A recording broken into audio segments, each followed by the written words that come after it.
শিল্পাঞ্চল আশুলিয়ায় জুট ব্যবসা নিয়ন্ত্রণ নিয়ে দুই গ্রুপের মধ্যে ধাওয়া পাল্টা ধাওয়া ও গুলি ছোড়ার ঘটনা ঘটেছে। এই ঘটনায় 6 জনকে আটক করেছে পুলিশ।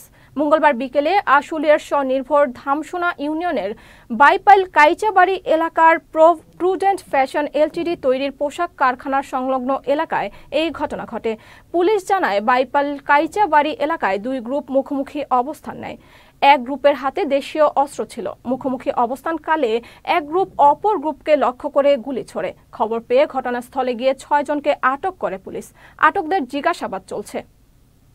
পুলিশ সংবাদ পেয়ে ঘটনাস্থলে দ্রুত যায় এবং ঘটনাস্থলে গিয়ে আমাদেরকে যারা ছিল তারা দ্রুত ঘটনাস্থল ত্যাগ করে এবং আলমগীরের বাড়ি, আমাদের এই বাইপাল সঙ্গে আলমগীরের বাড়িতে এরা অবস্থান করে, সেই সংবাদের ভিত্তিতে আমরা তাদের বাড়িতে যাই এবং তাদের বাড়িতে গিয়ে আমরা ঘটনাস্থল থেকে 6 জনকে জিজ্ঞাসার জন্য আটক করতে সক্ষম হয়েছি এবং পরবর্তীতে জানতে পারি এরা ঘটনার সঙ্গে জড়িত ছিল এবং আমরা প্রায় বেশ কিছু দেশীয় লাঠিসোঁটা আমরা ওখান থেকে জব্দ করি এবং 2টি মোটরসাইকেল ও একটি হাইয়েস্ট গাড়ি এই সংঘাতে জব্দ করা হয়।